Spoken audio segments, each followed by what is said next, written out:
Hello, everybody. This is your boy Ken, aka MrGentleman of MrGentleman Like That Podcast, and we just want to take the time and say rest in peace to Stockton Diamond, better known as Screech. He passed away from lung cancer at the age of 44. He plays a role for Miss Good Morning, Miss Bliss, Saved by the Bell, Saved by the Bell College Years, and Saved by the Bell New Class. We all woke up every Saturday morning to watch Screech play on Saved by the Bell. He was always a funny guy, and this was a very sad loss. And so, for the old school show, I had to acknowledge this because he was a part of not only my childhood, but a lot of our childhood. And we just want to wish his family keep his family in the prayers and rest in peace to Dr. Diamond, aka Screech.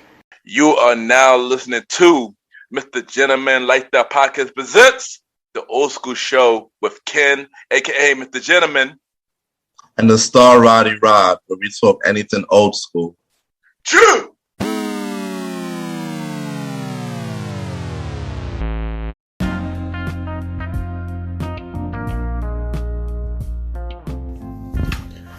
Hello, everybody.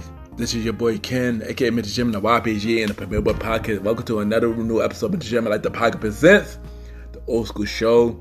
Hope all is well. And even though myself and DJ Retro, we back, new episode, and we're gonna talk about 90s number one hits and one hit wonders. So y'all already know what to do. Sit back, relax, and enjoy the first song.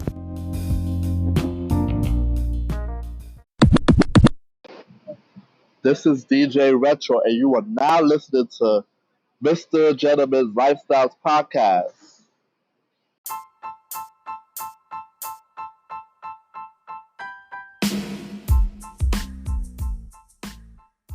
Hello, everybody. This is your boy Ken, aka MrGentleman, and I am the host of MrGentleman Like That Podcast. And this commercial break is brought to you by MrGentleman Like That Podcast. On MrGentleman Like That Podcast, we interview many guests about their life journey, pretty much where they come from and where they at now. Also promoting their brands or whatever they're doing at the time they come on the show. We also have the host talk about personal stories about himself and everything that he's been through.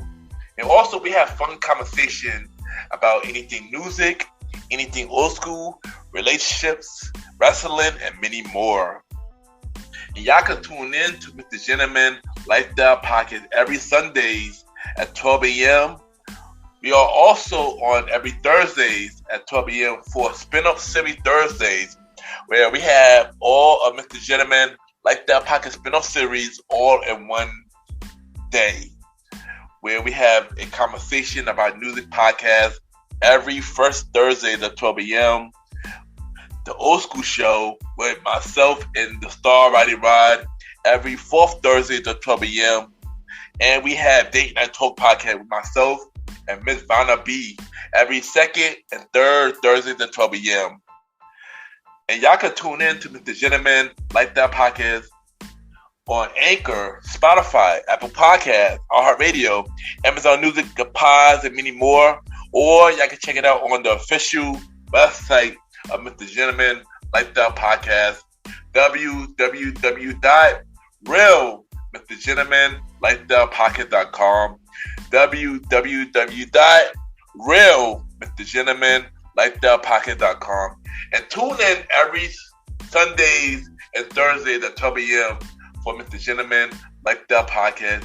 Thank y'all for tuning in to this commercial break of MrGentleman Like That Podcast. Back to your regularly scheduled program. Cheers!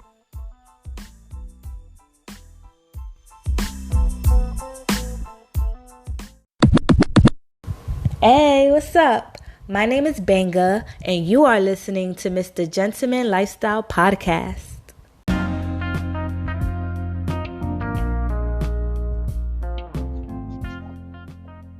Yes, welcome back, everybody. Welcome back. And y'all already know what it is. This is the Old School Show. We are back, but we're on a different day because the schedule was bad. So we got 2 episodes of the Old School Show in February. Black History Month. So you already know this episode is a 2-part episode. On this episode we dive into the 90s, and next episode we dive into 2000. But we're gonna talk about the 90s, and we got my co-host on the show. We got DJ Retro on the show. Retro, how you doing, bro? I'm good. This is the old school show. We talk everything old school. You already know how it is, man. I'm ready to do this. Yes, facts. And also, Happy New Year. This is the first old school show of the year, so yeah, that's good. Yeah, Happy New Year's too, man. Yeah, you already know. So we go talk about Billboard in the 90s, Billboard songs in the 90s, and I had a question for you, Roddy. Like who were the biggest artists in the 90s when it comes to Billboards? I know I could definitely say Boyz II Men and Mariah Carey off the top. Yep, you are definitely right. Mariah Carey is definitely the number one biggest artist in the 90s. Number two is Whitney. Number two is Whitney. Oh, Whitney? Yeah, Whitney's number two. So Boyz II Men is up there too? Yeah, they're the top five. They're definitely in the top five. I mean, of course, you got Elton John too, but we're not discussing nothing pop. But Elton John is up there, but we're not discussing pop. We just strictly R&B, mainly R&B, and some hip hop. So how we gonna do this? We're gonna break down to eras. We're gonna break down to each year in the 90s. So we're gonna start off with 1990s, and the first R&B artist / hip hop artist who charted in the 90s was Janet Jackson. With her song "Escapade," which was on the top 100 for 3 weeks.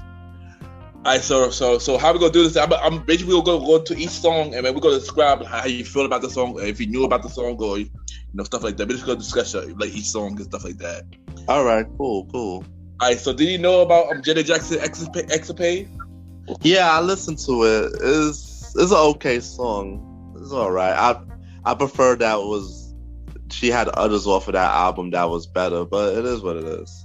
Yeah, I mean, Escapade, when I was doing the research, like, what is Escapade? So I did my research, a lot of the songs that are in the early 90s, I didn't really know by titles. I didn't know when I heard it. Janet, this song was one of those songs. It was a cool song. I agree with Roddy, it's a cool song. But the thing about the 1990s was, it still got some 80s in it. So you're not going to get the official 90s sound until 1991. So let's just say that's the case with every flyover of the era anyway. As we always say, you're gonna have some fade in. Yeah, pretty much. Yeah, pretty much. 1990 was a lot of that. So the next artist, which was I believe her first song, Mariah Carey, "Vision of Love," and that was on the one for 4 weeks in the Billboard. How do you feel about "Vision of Love"? Not my favorite song from her. It's all right. Thing about Mariah, I had a little crush on Mariah in the 90s. Not now, but but in the 90s though, she was a baddie and she had talent. And I like a lot of her songs. This was also one of those songs that I didn't know by title, but I knew by when I hear it. This is okay. So this, yeah, I remember this song. This song, yeah. So next we dive into the first hip hop song that got into the Billboard list. I'm not sure it was the first hip hop song ever. I think it was, but it was Vanilla Ice, Ice Baby. Yeah. Wow. Yeah. Wait a minute. So yeah. How did they beat LL Cool J and Grandmaster Flash? Wow. I mean, I don't know if it was the first hip hop song ever, but I know in the 90s it was definitely the 90s. Yeah, and it was. But Jazzy Jeff was 80s, I think, right? Yeah, they were 80s. LL Cool J was 80s. Grandmaster Flash was 80s. Yeah, all them were like early 80s. So, but yeah. Ice Baby, is it's a funny song. It's a catchy song, but I won't play it. I don't know. It's not a song for me. I mean, the Vanilla Ice. I mean, he had a big year. Even though that was only 1 year, one week in top 100. But he had a big year, and that big year went down really quick.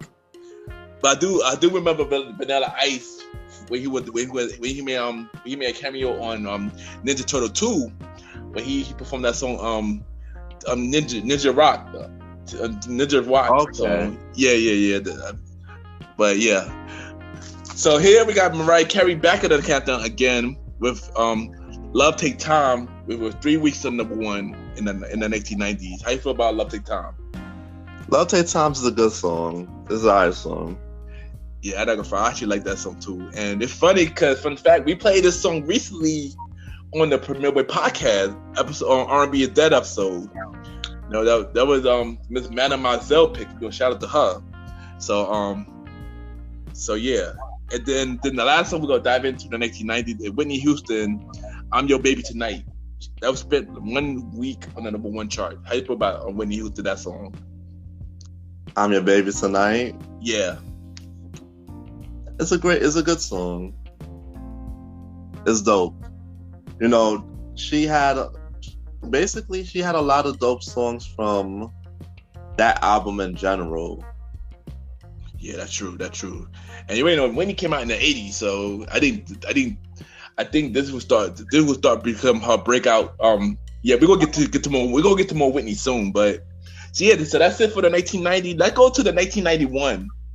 This is where music really start to change.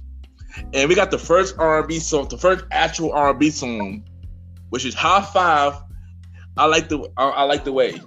Spent 1 week on the Billboard chart. How you feel about I Like the Way? I like the way. The Kissing Game, basically. It's cool. It's a nice song.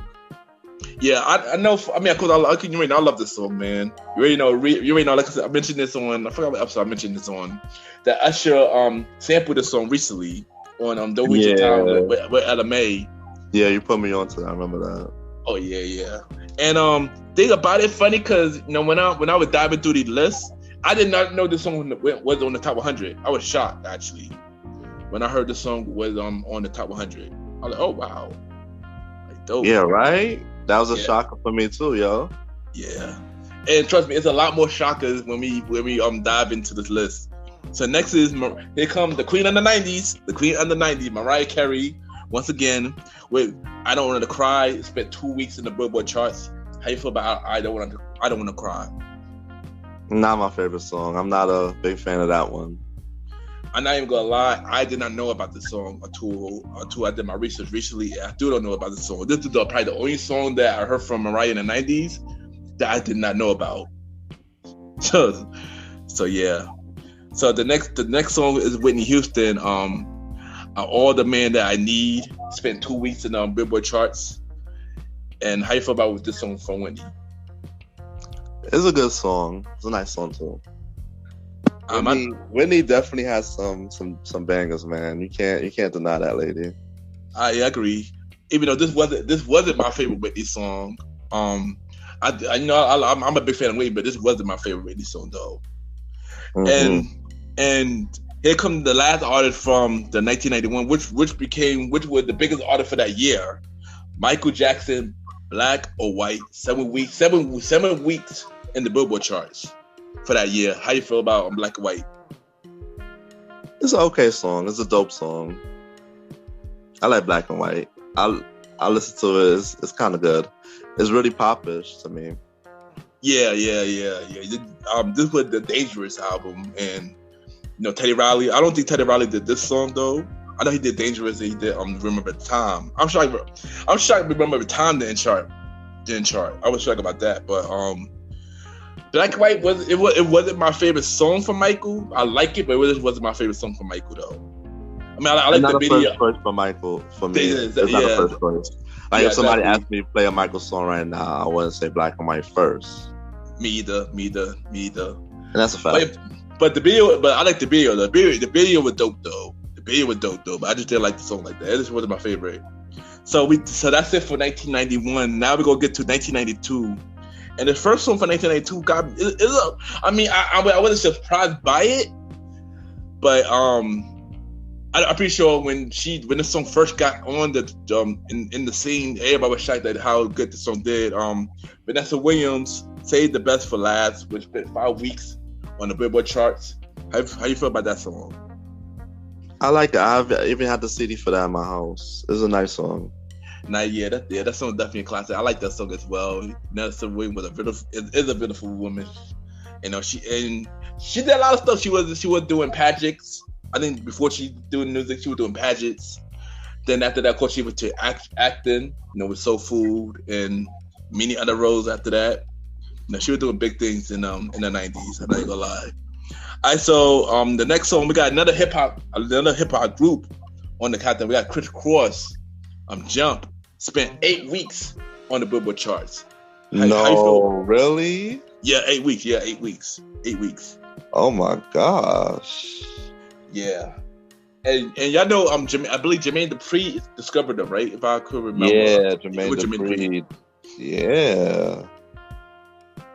Yeah. How you feel about Jump? Not a big fan of Jump, to be honest. If I hear it, I hear it, but I won't use it as a personal pick. Yeah, I agree. I agree. I mean, I like it. Jump is like how I feel about MC Hammer. Hammer Time. You know, if I listen to it when I listen to it, but not a first choice. Yeah. And now we got you know, D guys, man. D guys, one of the biggest groups of the '90s. Let me change that. They are the biggest groups in the '90s. Boyz II Men, with their first number one hit, End of the Road, spent 13 weeks at number one. 13 weeks. And we spoke about Boyz II Men on episode 2 of the Old School Show. But you know, how you feel about End of the Road? Great song. Song I definitely could play from beginning to end if it comes on, no matter what. Song that gets you into your feelings. You just have to, you feel it, you know? Yeah. Things about Boyz II Men songs is so genuinely good. You have no choice when it plays to enjoy it and feel it, you know? I agree, yo. But End of the Road was an amazing song. I always, Roddy, you know, I'm a Boyz II Men fan, man, and I always loved the song. And fun fact, we did a song for karaoke one year. We did End of the Road for karaoke one year. It was a fun experience. And but we got that night. Yeah, my bad. So, but we'll dive into Boyz II Men a little bit more because they did a record breaking thing. But we're gonna get to that when we get to that. So next we got another top charting song, which was, I believe, Whitney's longest charting song, Whitney Houston, I Will Always Love You. Spent 14 weeks at number one. They dethroned End of the Road. How you feel about I Will Always Love You? Great song, man. That song, man, put you in your feelings too. And it's like crazy because when she passed and they started repaying her stuff, I ended up realizing that song was a cover of the Dolly Parton one. Yeah, I know, right? And no offense to Dolly Parton, but she killed that song better than her. I agree. To be honest, y'all, I would never know that Dolly Parton made that song because the way Whitney sang that song, she made it like it was her own. So, and it's like a lot of times when a song is done good by the new artist, you just tend to forget if it was sampled. You don't even care. Exactly, and that was and I always love you. Yes, exactly, it definitely was. And Whitney, she killed the song. That's definitely one of my favorite Whitney songs. 14 weeks at number one. That's a lot. That's especially that was the second longest song in the 90s. We will get to the first in a while, but yeah, Whitney's legend. Like I said, Dolly Parton did dope, but Whitney killed the song. Honestly, that whole album, the Bodyguard soundtrack, was just amazing album as a whole. A classic piece of work, man. You already know. And they said they wanted to They said they wanted to redo the Bodyguard movie with somebody like Cardi or somebody. I'm like, what's wrong? Oh God! That's disrespectful.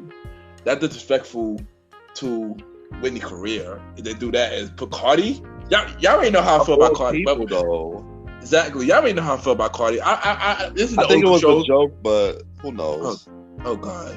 I mean, we're not gonna get to that. Post these things online. Sometimes it's a joke. Sometimes it's real. Yeah, you know but true. But y'all already know how I feel about Cardi. But it's the old school show. She don't even matter in this. She not even. It was just it came into my mind when I. Yeah, I know. I know. That girl literally just born when this movie's out, man. Like delivery. Literally, but the last artist we're gonna talk about is Mariah Carey. I Be There, which is a Michael Jackson sample cover art. Michael Jackson cover art. When he was in the Jackson 5, it's been 2 weeks at number 1. How you feel about I Be There? How about you, man? It's okay. To me, it doesn't do justice to the original. It's just okay. Yeah, I agree. I agree. I didn't like this.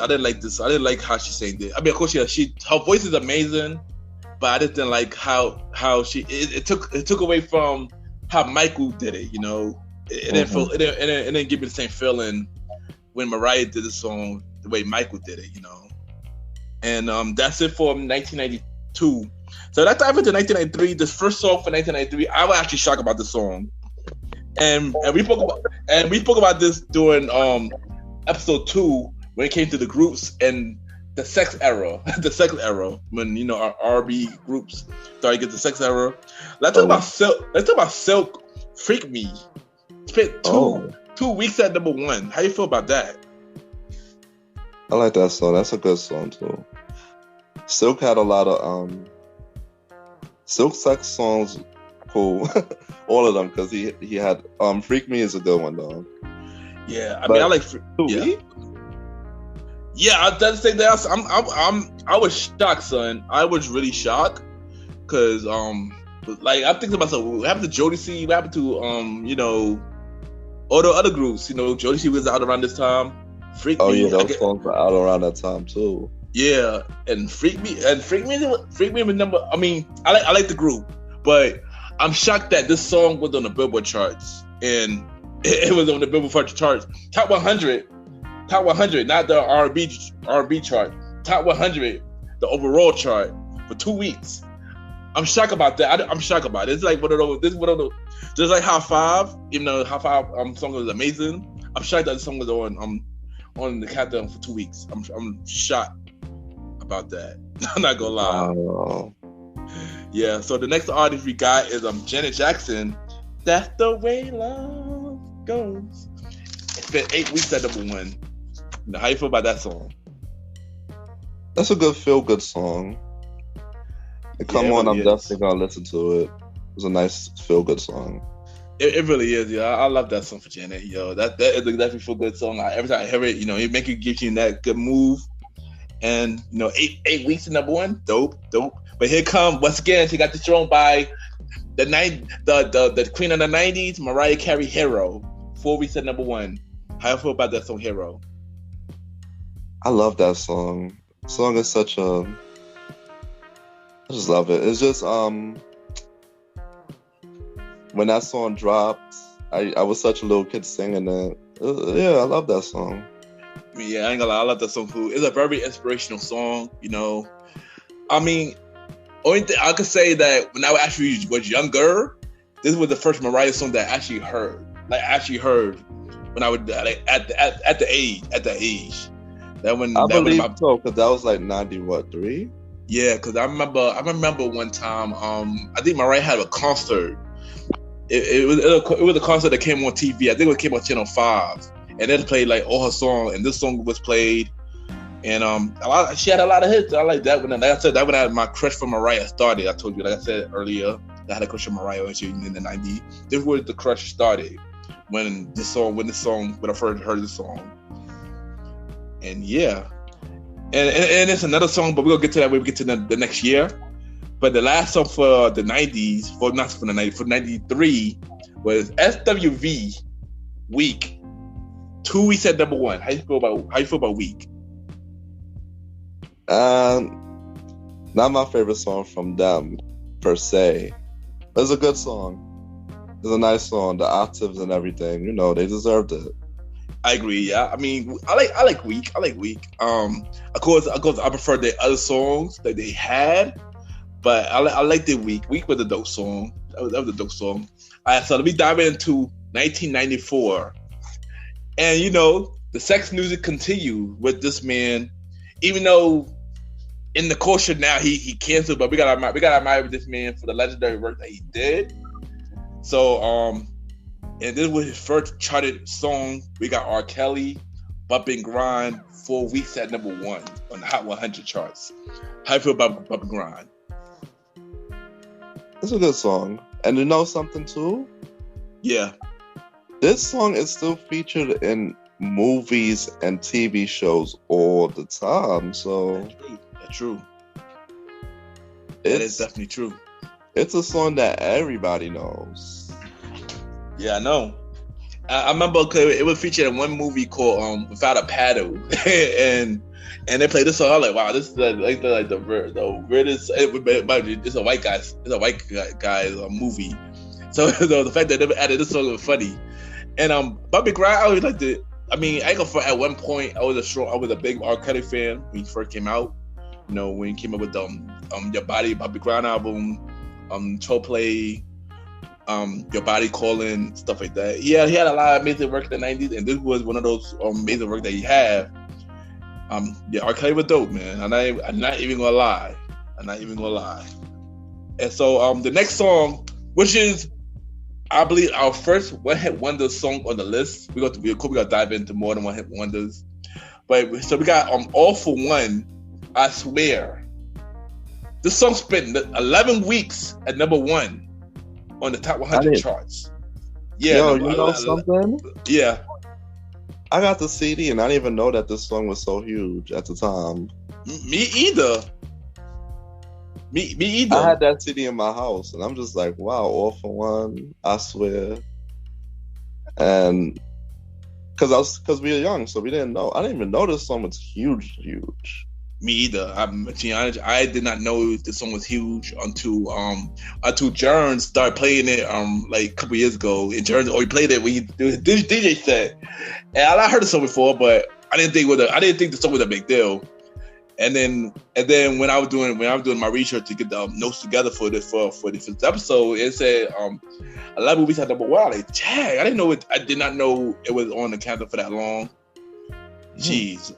But this is a well-known song that everybody should know too. Wow.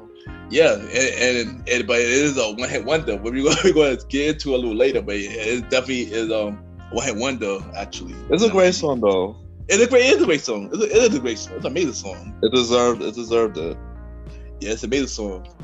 But now you know we got but of course they got destroyed by the biggest group in the 90s, Boyz II Men, with "I Make Love to You." Woo! Which spent 14 weeks at number 1. That was 14? 14 weeks, yes. Sheesh. Yeah. So let me get this straight, bro. Yeah.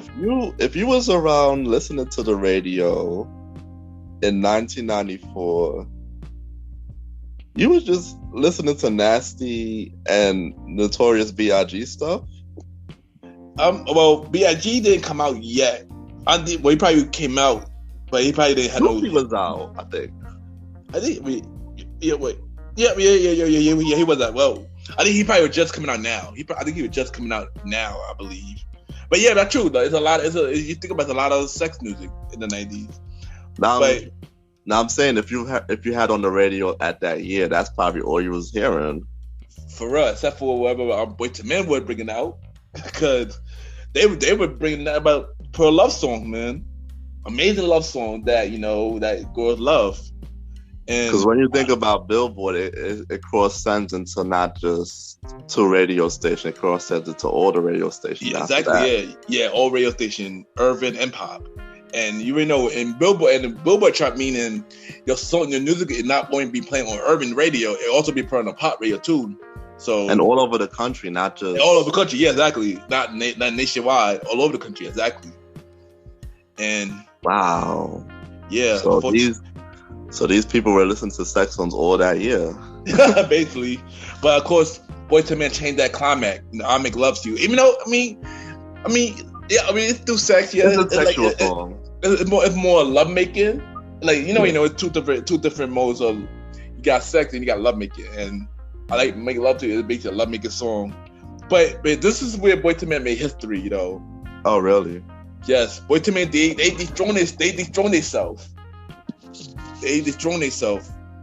They was number one, but then the next song after that went number one right after that, which was On Bended Knees. Oh. Yeah, which spent 6 weeks at number one. So in total, both songs together, that's like 20 weeks at 20-something weeks at number one altogether. Wow. We put those songs together. Yeah, we are now just Boyz II Men though. They do a lot of major work, man. And then, so if you was driving in the car that year, you was listening to Boyz II Men that year, all that year. It's basically, you pretty much really was like, Boyz II Men were killing it. The album that they came out with that year, they're killing it. I'm pretty sure they do play End of the Road as well. And of course. Oh yeah, of course the radios would do that, right? Yeah, they got, but of course, for the amazing guy, we gotta thank Mike Bibbs for New Edition for bringing these guys out. Sometimes I wonder, what if Boyz II Men actually was like longevity 2000, 2010, like they still was able to make it last that long. We already spoke about Boyz II Men on the episode 2, and they like I said, they still were making music, even to this day. They're making music, but it wasn't dominating. It was a chart. It was a chart hitting. Yeah, it was a chart hitting. Yeah, true. It was a chart hitting. But yeah, they're still making music today. Wow. So Boyz II Men was the group of what? What year was this? That was 94. They were the people dominating the radio in 94. Wow. Yeah, and to be honest, they're not even there. They're not even done. Oh, they're not even done. They're not done. And but here's that a fun fact about Boyz II Men. One of the members of Boyz II Men, their sons is doing their thing now too. What's their son name? It's four of them. I can't remember the names right now. But four of them, and they got a group themselves. They're trying to follow in their footsteps, so they pop. Yeah. Oh man, that's amazing, bro. It's amazing. I believe it was Yang Wayne sons. I believe it's Yang Wayne. I probably say the name wrong, but yeah. So we're gonna dive into 95. And 95, I believe this is my favorite R&B group. This is Roddy's favorite R&B group too. They're probably one of the biggest groups in the 90s. One of the biggest female groups in the 90s. We got TLC. I believe this is Roddy's song too, actually. Creep. 4 weeks at number one. How you feel about Creep? I love the song. I love the song. Everything about the song is dope. Yeah, it is. Everything. Yeah, this song is dope. Of course, they've been around since 92, but I believe this is what their first chart song, the first charted song. And yeah, I like the Creep. Creep was a dope song as well. Creep was definitely a dope song. So next song we got your boy, Montel Jordan. This is How We Do It. 7 weeks at number one. It's funny because we had a conversation about this guy like a couple of days ago. Hype about Montel Jordan. Great. That song will always go down in history, and it's crazy because it's like he's really a one-hit wonder because he just get paid from this one song. Like, for real. This Is How You Do It is played on commercials. Yeah. Movies. Sometimes they play in basketball. Am I lying? Yeah, they do. You do. Sometimes you go anywhere and they just throw it in like barbecues and stuff. Yeah, they do play in the clubs to this day. They're actually one of the songs that they do play to this day, and you always go to hear it. And it's crazy because we spoke about this, and I don't know. Is it this? Him being one hit wonder, like, I had a mixed feeling. So when I did the information that he wasn't wonder, I'm like, Like how he did have music out, like you mentioned. He had 6 songs out that was charted, but this was his biggest hit. So I don't know. I don't get a mixed feelings on if he was a wonder. I never consider it until when I did my research the other day. But the average person don't know another Montel Jordan song. That's true, yeah. They can't name another Montel Jordan song off the top of their head. I can't, not off the top for me. But it went on song that I gotta hear it, and then Montel Jordan. Maybe honorable mention is Get It On Tonight because it was in the Safer Last Stand. Oh yes, Sepia, Get On Tonight, yeah. And so the next song. It is a dope song, and I have to play it to this day myself, so it is a dope song. All right, so next artist we got Sil, Kiss on the Rose. One week at number 1. How you feel about that song? Beautiful. I just wish it was more than 1 week. I agree. Yeah. Sil, man, that's amazing song though. I'm not gonna lie. Maybe at the time it slid to stayed in the top 10, but I mean, come on, it was on Batman Forever soundtrack. It should have been more weeks. I believe it should have been more weeks. It should have been more weeks. The song is amazing. Oh, I do got a fun fact about Sil. One time on my IG, he looked at my stories. I was like, what? Yeah, I was like, wow. I was shocked because it was mad random. I was looking through my stories that he Sil, like, what the heezy? I thought this is when you was promoting or what? Yeah, I think it had to be when I'm promoting. I think when I first launched MrGentleman, like the podcast, like a first launched it, I believe, like probably a couple months later, I think. But so still, if you're a fan, just hit this man up so he can get you on. Definitely, yeah. And yo, I love Kiss on the Rose, man. Definitely, that'd be dope. And he was recently on The Masked Singer. I believe it was season 2. He was actually close to the fight. He was actually close to winning the whole thing. That's the crazy thing about it. Yeah, he was definitely close to winning the whole thing. All right, so next song. This Michael Jackson song is a sleeper with me. I actually love this song. You Are Not Alone. 1 week at number 1. How you feel about You Are Not Alone? I like it. It's a real good song. Yeah, I like it as well. Dope song. One of my favorite Michael. Like I said, it's a sleeper for Michael. And you already know R. Kelly wrote the song. This is a Michael song. You're Not Alone. R. Kelly wrote the song. Right. Yeah. And then it's crazy.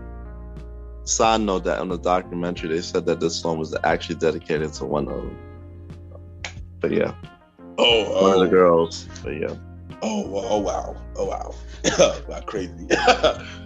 but to get on a positive note, the next song, the Queen of the 90s, once again got back on the charts. Wow. Which she's the Queen of the 90s, man. She really is the Queen of the 90s, and she's not even done because she got like 2 songs on this year.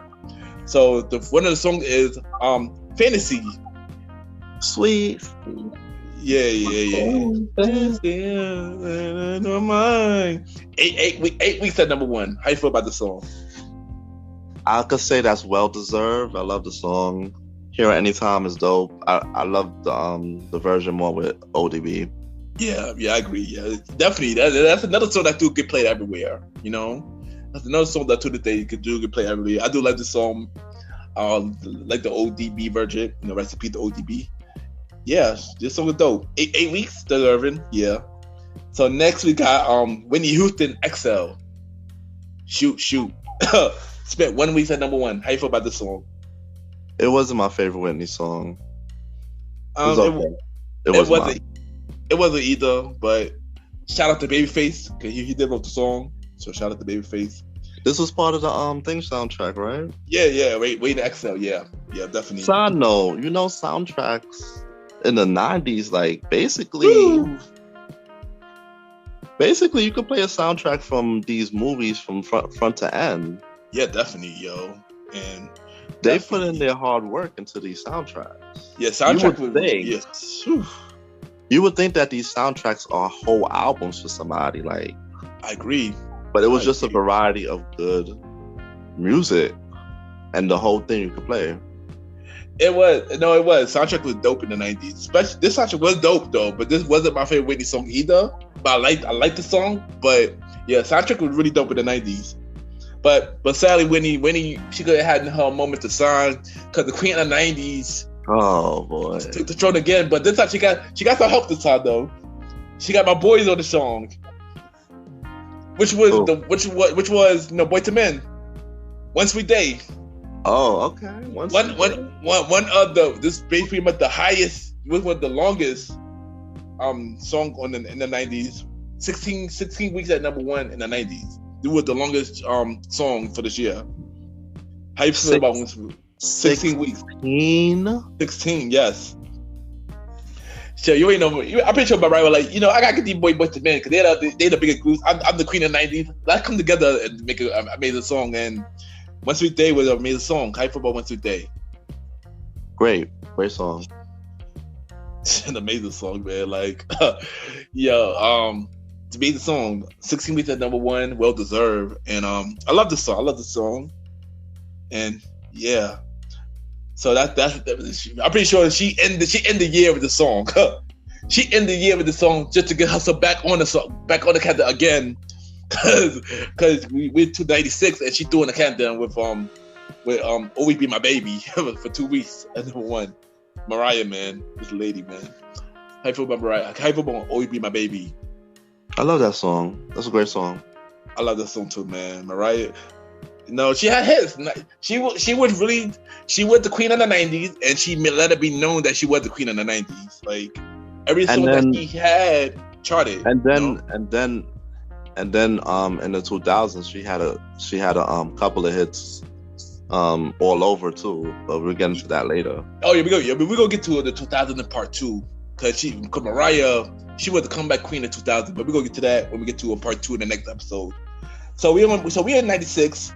And it was 2 artists in history. I don't know sure in history, but I know there were 2 artists in the 90s. They had 2 songs that went to number one at the same time. 2 songs that went to number one at the same time. I don't know how this is possible, but so if we go first, the first artist was Toni Braxton. She had 2 songs at number one at the same time. You're Making Me High. Yeah, You're Making Me High and Let It Flow. Both was number one week of the countdown. How you feel about those 2 songs? To be honest, these are my favorite from Toni. You're Making Me Hot sounds okay, but it's not my preferred to go to for Toni Braxton. I agree. Yeah, You Make Me High. I did like that song. Wasn't my favorite, but I liked that song. That video, she looked like she was another one. She was another one of my crush in the 90s. Toni Braxton was. Oh my gosh, she's still my crush to this day. Oh man. Toni Braxton, Lord. In that video alone, she was really like, wow. Yeah. And Let Us Flow, wasn't my favorite Toni Braxton song, but I liked it. But then the second artist who did the same thing, who had 2 songs in the 90s at the same time, who's had 2 songs at number one at the same time, was Tupac. Which was Tupac, which was How Do You Want It, featured Casey and JoJo. And California featured Dr. Dre. Both were number one and number one weeks. How you feel about that song? Dope songs, both of them. They were hot songs. Yeah, I agree. Both songs was hot. Shout out to Roddy Tosman. Did Computer Love and I Wanna Be Your Man. He was on California. Oh, really? Yeah. He was doing the California. That was him. That was him? Oh, yeah, that was him. And rest in peace to Roddy Tosman. The one guy who started the auto-tune, who actually used it right. Amazing dude, man. Shout out to him. And of course, How Do You Want It? I like with Casey JoJo. I like that song too. Dope song. So after that, we got Backstreet featured Dr. Dre. No Diggity, which was number one for 4 weeks. I honestly did not know it was number one for that long. To be honest with you, but dope song. How you feel about No Diggity? Great, I love it. I listen to it anytime. And there's another song that's a staple that still gets played on TV and commercials anytime. That's true. It does. It really does. And I mean, I was shocked that it was number 4. It was number 1 for 4 weeks though. But it's a dope song. I like the song. I do like the song. And then last song for '96, we got Toni Braxton, "Unbreak My Heart." 8 weeks at number 1. How you feel about "Unbreak My Heart"? Yeah. Too sad, too depressing for me. I'm sorry. It's an okay song, but it's too sad and too depressing. I can't listen to it. It is, but it's actually one of my favorite Toni Braxton songs, though. One of my favorite Toni Braxton songs. But this is the song that really made her. From what I remember in the movie, it was saying she didn't want to do it, and Babyface was like, "Yo, you gotta sell pain, son." That's true, and she really did, and which came out with this amazing song.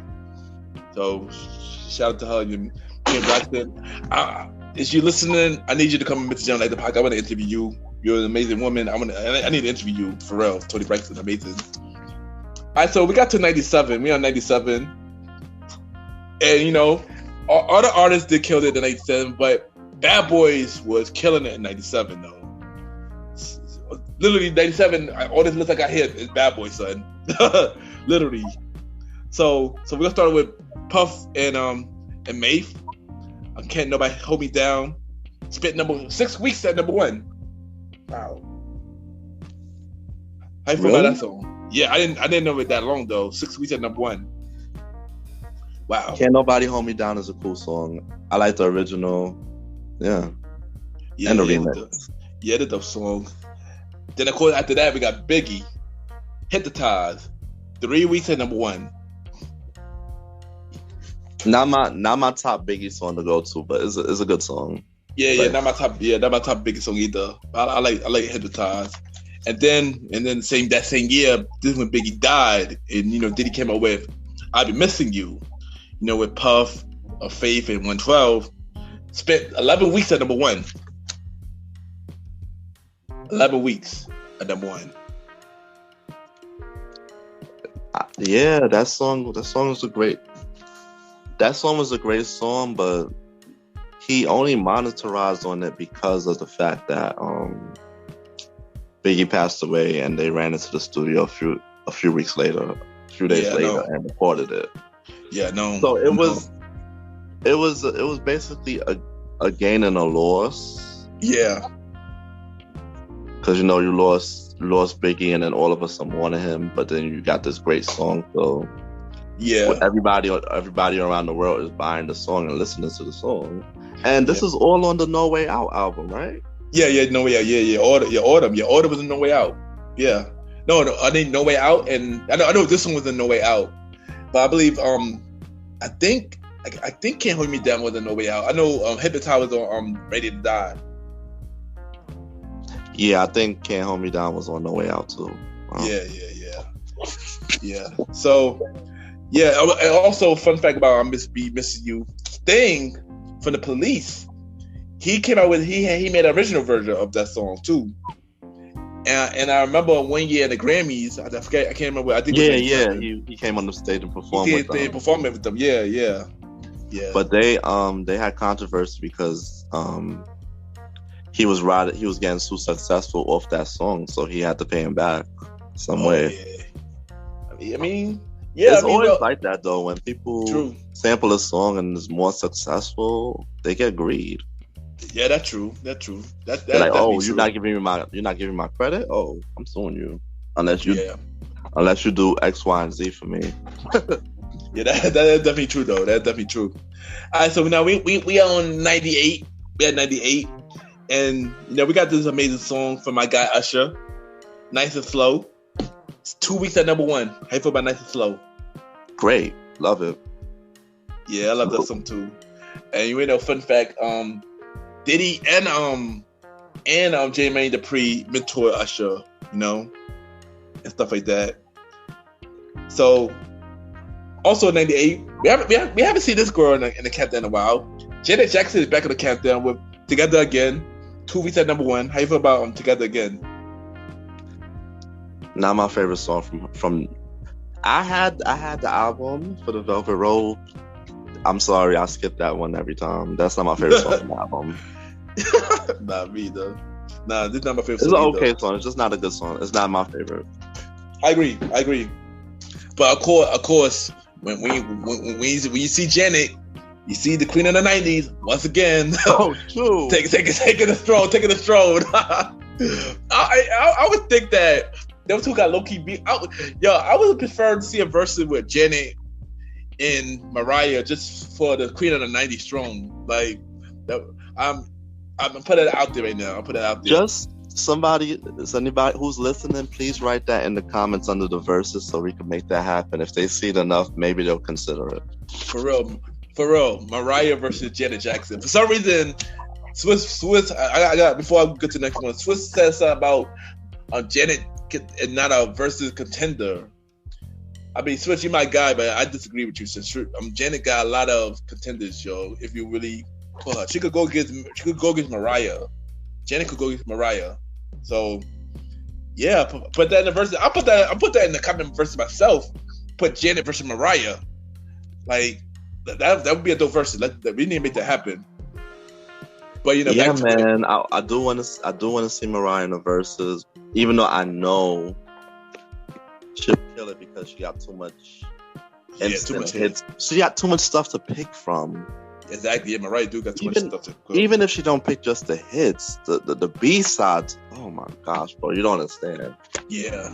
Even if she picked the B-sides and the features, she still win. That's true, yeah, Mariah would win either way. Whoever Mariah going against, she would win either way. So that's the crazy thing about it. Like, Mariah she did a lot of music. Mariah did a lot of music. She do acting to this day too, so yeah. But speaking of Mariah, so in '98, she got a song called My All, and it was number one for 1 week. How you feel about that song? Hated that one. I mean that song. I liked that song. I like that song. I mean, not much to say about it. How much week it was? Only one. Oh, yeah. It wasn't a strong song for me. Nah. But then after that, we got Brandy and Monica with The Boyz Mine. That spent 13 weeks at number one. How you feel about that song? It's an alright song. It's a cool song. More a female song than a dude song. Yeah, it is a female song. It is a dope song. I'm pretty sure all of us know or see the verses between Mariah, Brandy and Monica and stuff like that. And and they had they beef back in the day where Monica punched Brandy in the face before the performance and stuff like that.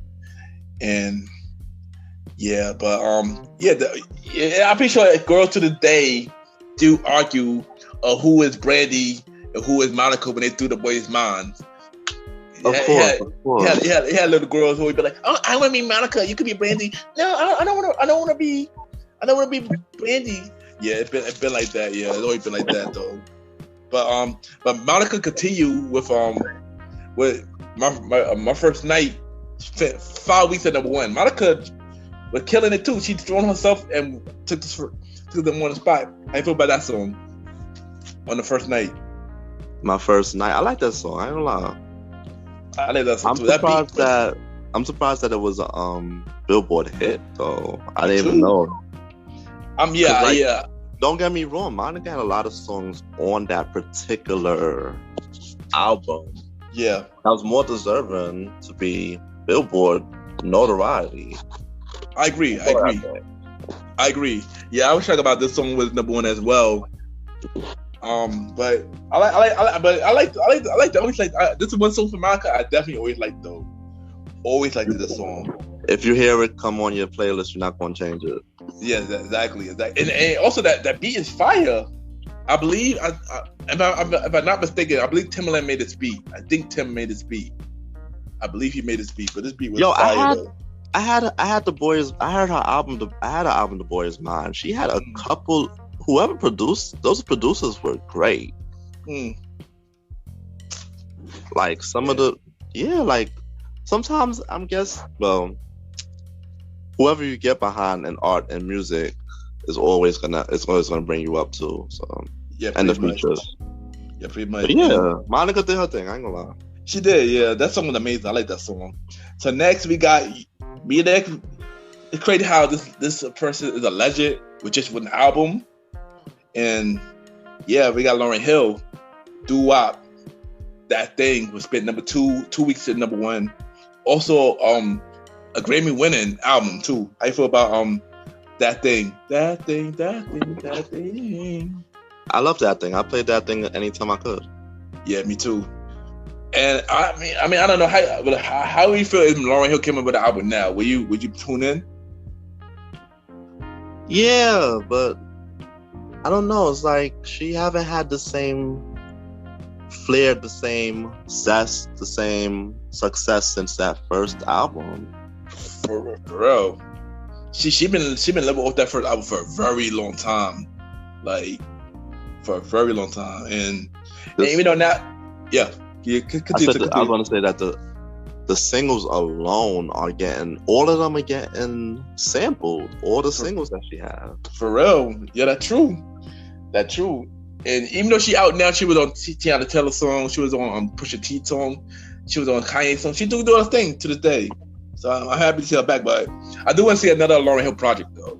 I'm curious to see another Lauryn Hill project. So if at it's this done right. Exactly, if it's done right, exactly. So the next artist, we got my guy, Will Smith. Get Jiggy With It. Spent 3 weeks at number 1. How you feel about Get Jiggy With It? It's a fun song. It's a real funny song though. Like when it came out, the video was funny, and then hearing it on the radio, I don't know. People think of that song as being a little corny song, you know? Yeah, true. Yeah, I mean, I always been a Will Smith fan. Yeah, his songs do be corny at times, but he's a dope artist. We want to be. He wanted to make music without cursing, and I give him a shout out for that, you know, stuff like that. And as I get older, I listen to Will Smith songs now. I like, yo, I actually enjoy these songs, yo. I'm not gonna front. I enjoy listening to Will Smith songs, man. He a dope artist. I don't care what nobody say. So, yeah, they used to clown him hard when this dropped. They did, yeah. I remember they did. A lot of the songs they came out with, you know, Man in Black, Wild Wild West, stuff like that. They did clown him hard, you know. But it was dope to me. It was dope to me. Again, Jiggy With It, yeah. Do they still play this a lot? Every hit, yeah. I think this was more, yeah. This is one of the Will Smith songs they do play a lot, though. One of the Will Smith songs they do play a lot. Yeah. So you could go somewhere and they'll drop it. They'll drop it at a party. Yeah. I believe somebody sampled the song. I just can't remember who it was. Somebody sampled the song. I just cannot remember who it was though. Recently? I think so. I feel like I think recently. I just can't remember who it was though. Oh wow. Okay. Yeah, but also shout out to Jonah Hill, Jonah Lucas. My bad. He made a song. Yeah, he a rapper. He made a song about Will Smith. Like pay homage to Will Smith. You know. I gotta check that out. Yeah, check it out. It's dope. Yeah, check it out. So last song in the 1998, we got R. Kelly and Celine Dion, Angel, spent 6 weeks at number 1. How you feel about that song? I love the composition of that song. It's just not a top song for me for that particular. I had the album. It's not a particular top song for that album. I agree. Yeah, exactly. It's like sometimes when you have the album, you just experience different songs, and you're just like, all right, this song's okay, but there's better. Yeah, I agree. This wasn't a single. I agree. Yeah, this wasn't my favorite. Dion should have. Did she have a lot of entries on this too? Side note. She probably did, yeah. But I probably didn't add to the list, but she did. You know, she was another force to be reckoned with. She was a dope artist. She had like don't forget that Titanic song, man. That song was amazing. That song was sad though. That song was real sad, but yeah, I believe she did have songs on. Yeah, I just didn't add her in. Yeah, I just didn't add her in though. Yeah. So we go down to the Just gotta give our flowers where it's, you know, I agree. No, shout out to Celine Dion. She's dope. Always appreciate. She's a dope artist. You know. So for her and R. Kelly to do that together, superpower. It is. And R. Kelly. You know what I noticed? Yeah. What up? Back then, if the collabos made sense, they did it more. True. That's true. Yeah, that's more true. than now. Yeah, because now a lot of collabos do not make sense now. But it like back then, like we could have dream collabos, and then that dream collabo actually happened. That too. Yeah, and this was even though this was an unexpected collabo, it came out good. You know, it was one of those collabos that you. Because I'm guessing that because the expectation of collabos must have been different back then. Like, yeah, if we're gonna collab with you, the song has to hit a bigger audience. It has to do something. Now they're just collabing with people, and if the song don't even hit, don't matter. Exactly. Like go back for a little bit. Like Brandy and Monica. Yeah. Every girl wanted that collabo, and that collabo happened. You know, or like Mariah and Boyz II Men, another collabo that everybody shocked that it happened, but it came out amazing. And that's what we'll also see with R. Kelly and Celine Dion as well. When two artists are at their top pillar, it made sense at that time to make them collaborate. I agree, it did, and that's definitely one of them. Nowadays, people do collabos just to bring the new artists up. Pretty much, yeah, pretty much. That's majority of the time the case these days. Yeah, agree. So we're gonna go to the 1999, the last era in the 90s, and we're gonna start with Brandy. Have You Ever? 2 weeks to number one, which in my eyes is one of my favorite Brandy albums of all time, and stuff like that. And the song's amazing as well. How you feel about this song? I like it. That song's a great song. Yeah, the song's amazing. I like the song. But of course, not far behind, we got Monica, who also went number one. In 99 with Angel Is Mine. 4 weeks at number one. How you feel about Angel Is Mine? Angel Is Mine? Yeah. It's a good song. That was the song that had Tyrese in the video. Yeah. I mean, so basically everybody was just fighting for that number one spot during that time. Monica, Brandy. Yeah. Mariah versus Mariah versus Janet. Mariah versus anybody who was at number one for too long too. Basically, they're like, "Oh, you number one for this much weeks? Alright, my next record." Exactly, and exactly. But next we got TLC, with No Scrubs. 4 weeks at number one. I'm pretty sure we know how we feel about this song, son. I'm pretty sure. Yeah, we already said the last episode. Yeah, I don't want to get to it. Yeah, we already know how we feel about this song. But then next is Will Smith featured Drew Hill with the Wild Wild West. Number one for 1 week at number one. How you feel about that? I'm surprised this song was number one. I'm a little shocked too, but this song was a dope song though. I didn't like the movie for Wild Wild West, but I like the song though. This song was dope. And also, fun fact, Stevie Wonder, there was a sample for Stevie Wonder song. Stevie Wonder made the song a long time ago. I can't remember the song name, but Stevie Wonder made there was a Stevie Wonder sample. The Wild Wild West. It's not my favorite. It's not my favorite song, but it's whatever. If it plays, I listen to it. Yeah, even though Cisco killed it on the chorus though. He killed it. Yeah, he killed it on the chorus though. Then we got with TLC back on the countdown again with Unpretty. 3 weeks at number one. How you feel about Unpretty? It's a good song. It's a dope song. Yeah. I actually liked the song, and I liked the Unpretty. I liked it when they did the radio version. They remixed it. They had the I think it was I forgot what the background they did, but I like the Unpretty. It was a pretty deep song as well, and you know, I'm glad TLC brought. It's because I mix it sometimes. It's it's that guy Dennis Williams or what is his name? Oh, Dennis. Oh, Fun Sensation. Dennis Don't Williams. hold me Fun back, Sensation. something like that. Oh yeah. I know. Oh, the dun dun dun dun dun dun dun dun dun. Yeah. I like the yeah. And the message and the thing about the message of that song was deep too. You know, for girls around the world, they needed that type of message, and I'm glad TLC brought out that message for them. And last song. Oh yeah, last song in the 1990s. Of course, why should we be surprised? It's Mariah Carey. Mariah Carey, once again, she will feature Jay-Z with Honey. Spent 2 weeks at number one. How you feel about Honey? I didn't like Honey. I listened to it just because Jay-Z was on it. Yeah, I mean, my bad, Heartbreaker. I meant Heartbreaker. Oh, Heartbreaker? Yeah, Heartbreaker. Yeah, it was Heartbreaker. I didn't like that song like that. I just listened to it because Jay-Z was on it. Yeah, agree. Same here. Agree.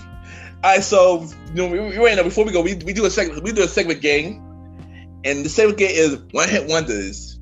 Like, so how we gonna do this is like I'm gonna name a one hit wonder title, and I'm gonna say, do you feel that this artist deserves another hit, or they should have stayed at a one hit wonder?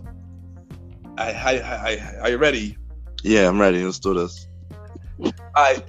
So the first song we got my guy Mark Ronson, Return on the Mac. First, I'm gonna say, do you like the song first? And also, do you feel like the song did he deserve another hit, or you wish he was throughout and stuff like that? Yes, I like the song. He deserved another hit, but has he been out for that? Has he been out after that? Yeah, I mean, not in the U.S. He haven't. He been out in overseas. Oh. Yeah. He known, because of course it's some artists that known overseas, but they're not known in the U.S. So in the U.S. he one hit wonder. And that's the thing, when sometimes the person bring out a ton of music overseas, but we only get to hear that one song. Yeah, pretty much. And even I love Return on the Mac. That was our anthem when we went to AC. I love that song, you know. And fun fact about Mark Ronson, recently, G-Eazy and Chris Brown came out with a song with the Mark Ronson sample. But on top of that, Mark Ronson was on the hook. Oh. He revives his verse for the song on the hook. And I was like, wow. You gotta send me the link for that. I literally just heard it today, son. So, yeah. Just send me that later. I got you, son. Yeah. But yeah, my heart. I wish he did come with another hit. I actually like him. Dope guy. The next artist is Dean Howard. Freak like me. How you feel about that? How you feel about this song? It's a cool, fun song. It's a nice funky song. The beat is cool. I wonder if she ever came out with other stuff. As for me, the song was okay to me. I wasn't care. I didn't really care for the song. Of course, I hear it a lot because they played it in the club though. I do not know if she came with another hit. I'm not 100% sure on that. But yeah. Next artist is Sparkle. Be Careful. I love that song. I mean, it was an okay song for me. We pretty much know what happened with her. We don't have to re-dive into what happened with her. But we already know. If you saw on the R. Kelly documentary, yeah, you sure already know what happened to her. You know. So it's not possible for her to bring out more music. I don't even know. I don't think so. I'm not even sure. So the next artist is Gina Thompson. The Things You Do. Dope song. And I think that's the one with Missy, right? Produced it? Yeah, it was. Yeah, that is a dope song. That song is also do get played in the club and stuff like that. The thing about this song, I always feel like a lot of the song like this, it sounded they sound the same. Like they sound from another artist. So I didn't think it was like a. I thought this was a group. I didn't think it was just one girl. Stuff like that, you know. But how they really did music back in the day more. They didn't even it's like they gave multiple people the same beat and just altered it slightly. Yeah, pretty much. So more than likely in the same year you heard the same song 3 times because that's how they did it at that time. Yeah. And the thing about it, a lot of the beats sound the same. And this song was one of them. The song was one of them. Or they just do like 10 remixes. Yeah, pretty much. Or somebody else do the song just like the other person. Yeah, they had a lot of that back in the day. But Gina Thompson, if she could come back, we'll see. Yeah, I mean, yeah, I wouldn't mind for her to come back. Nicole Ray, Make It Hot. Oh, I like that song. Yeah, me too. I believe that was another Missy. That was another Missy song, right? Missy did produce, right? Yeah, that was another Missy. Right. I didn't Missy was her protege. She was, yeah. Yeah, and the thing about Nicole Ray, she actually did came out. She did came out. She was signed to Rockefeller, but really, yeah, like later. I didn't know that. Yeah, she was. Yeah, she was signed to Rockefeller. I got like a couple of songs in my CD crate, and she had songs with Rockefeller. But I don't think she came out with an actual project though. That's the thing. I don't think she came out with a project though. Damn. I remember the wrong song she came up with. She had with Jay-Z called "Regrets," which it was pretty cool. But I don't know if it became out mainstream or anything like that. But yeah. So the next song is Jade, "Don't Walk Away." "Don't Walk Away" is a good song. It's a cool song. I like it. I do too. If they could come back for another hit, if they could come back, they should have another hit. I agree. The fun fact for me, I honestly didn't know that this was a group. I thought this was one girl. Because when you think of Jade, you don't think of a group. You think of one girl. So when I find out, like, yo, this is a group? What? Like, it don't sound like a group. It sounds like one girl. But yeah, I like the "Don't Walk Away." It's a dope song. I mean, if they were to come back, that would be dope. I wouldn't mind if they come back with another hit. Next we got Jesse Powell, "You." Oh, my sister loved that. That's a good song. Yeah, that's a good song. Jesse Powell should come back. Like, he has it in him. Yeah, he do have a good voice. I mean, I can see he might one of those artists that always been out, but just didn't have no chart hitting songs.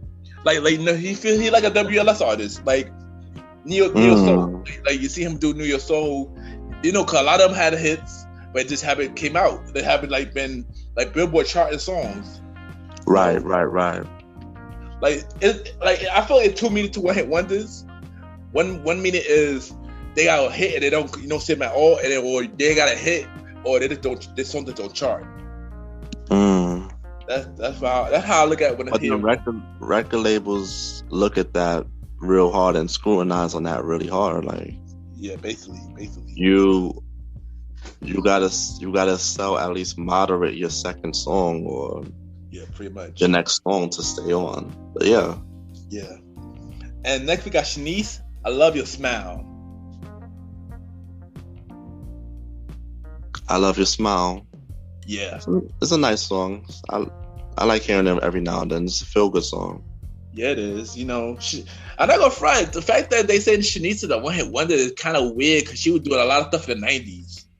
So it's weird that they say that she was a one-hit wonder. She was on Family Matters and stuff like that, and she was actually on Family Matters like more than once and stuff. And really, yeah, she was doing mad stuff. I know later, she married. I gotta find the episode that she was on Family Matters. Yeah, she was on there like 3 times. She was dating Eddie Winslow on the show. Oh. I'll check that out. Yeah, but then of course later she went downhill. Later, she was married to Flex. She is married to Flex, I should say, and things went downhill for her career. But I think now she bounced it back up now. So I don't know. I never here's the thing. I never consider her as a one-hit wonder. So that's the weird thing about it. But I like the Shanice. I like the song. I Love You Smile. She's the artist. I'm good to see her back on her feet doing her thing though. So,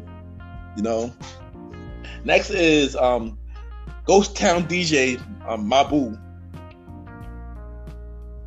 Oh yeah, that's a good song. If they come back, that's good. And that song remember that song got resurfaced when they made that Run the Man challenge like 3 years ago. Yeah. I was just about to mention that. Yeah, I was just about to mention that. And the song, of course, they do play it in the club, of course.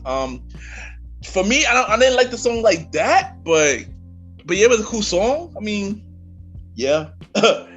And last but not least, we already spoke about the song already. All for One, I Swear. We already spoke about how we felt about that song. Soon as I made the song. But would you want to see them do another track? Yeah, but you know how it is with groups. For real. Who knows? Maybe one of them are doing solo. Who knows? Or that, right. I don't know much about the members, but who knows, right? One of them will do a solo and come back. Yeah, I don't know much about the members either, but you already know Retro. Thank you for coming on the show, and we're gonna continue this conversation on the next episode of the Old School Show in February. We go do part 2, 2000s. Billboard hits and one hit wonder.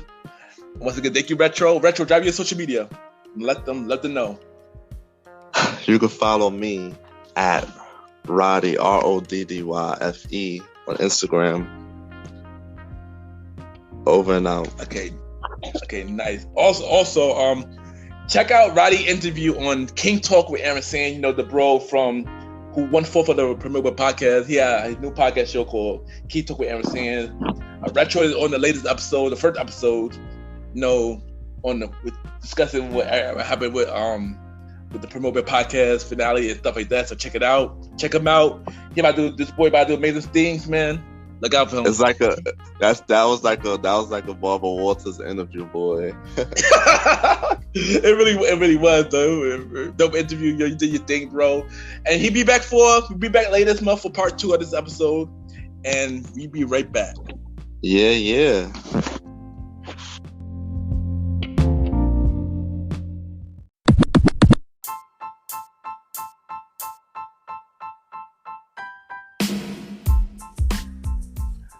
Hello, everybody. This is your boy Ken, aka MrGentleman, like the podcast and the Premier Boy podcast. And this commercial is brought to you by the Premier Boy podcast, where 4 Brooklyn dudes where we talk about anything about the culture.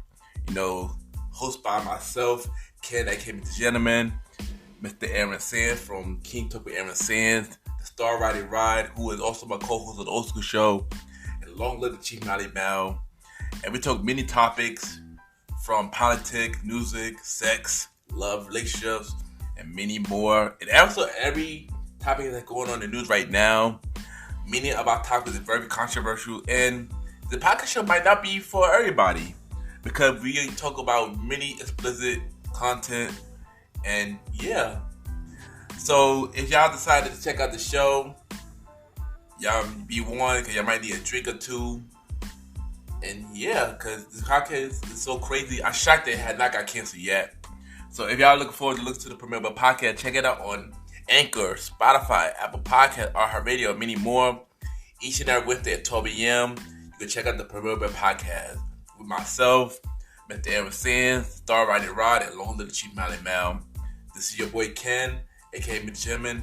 Have a good day and night wherever you're listening to this episode. Now back to the show. Yeah!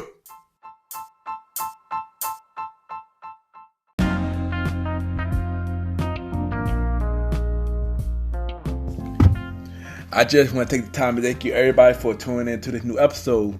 Thank the bro, the Retro, as always, for coming on the show for the Old School Show. We're going to bring y'all part 2 of this episode, the end of February. So you already know on regular schedules, you already know what to do. If y'all would be a guest on the Old School Show with myself and DJ Retro, y'all get this DM me Ken _ Mr. Gentleman. I repeat, Ken KEN _ Mr. MR Gentleman GENTLEMAN. And y'all could be on the show. We can talk everything old school, from music, movies, TV shows, artists highlight, and etc. And yeah, the Old School Show, each and every 4th and 5th Sunday. Next episode we'll be back on the regular schedule. And yeah, and I'll be able to have a good night.